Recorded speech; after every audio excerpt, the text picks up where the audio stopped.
success of Glee, Hedwig and the Angry Inch, Avenue Q, Dr. Horrible's sing-along blog, and Wicked, we former theater dorks have finally been validated. After years of persecution at the hands of various athletic douche nozzles and meathead cheerleaders, we finally now have the spotlight and artists we can look up to. And all the aforementioned douche nozzles have are Tiger Woods, male pattern baldness, a mortgage, and 5 kids. In the words of the immortal dramatist Stanislavski, suck it!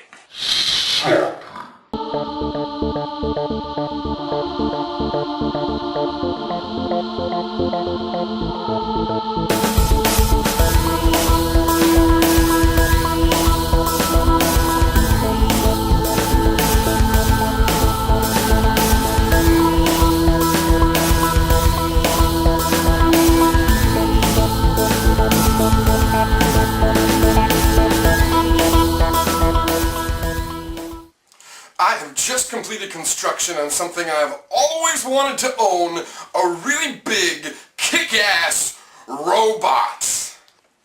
I have named my robot Dimitri because I can, and he is awesome, and he's really big and kick-ass.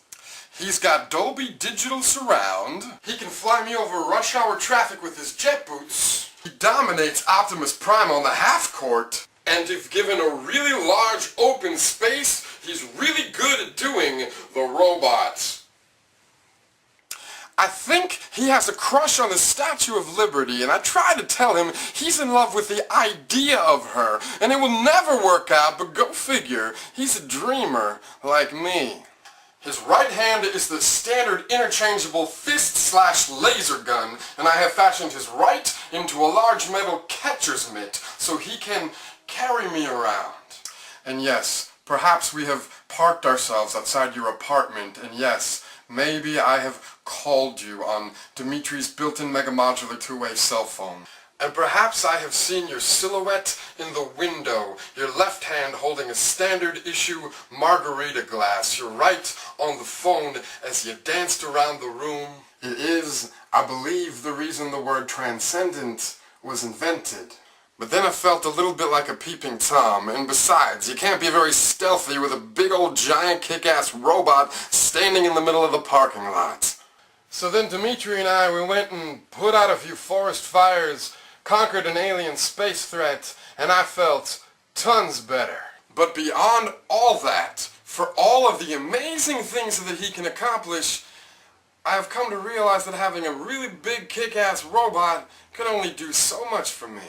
I mean, he may be able to wrestle Godzilla to a standstill, but he will never be able to push you into my arms. I mean, if he did, you'd be crushed. Literally. No, some things I gotta do on my own.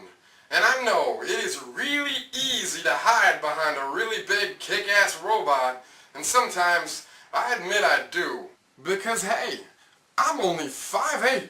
And he plays ping pong with King Kong. But he can't sing songs loudly with abandon. He's got no stories about his crazy youth. And I think he only says he likes John Hughes films to appease me.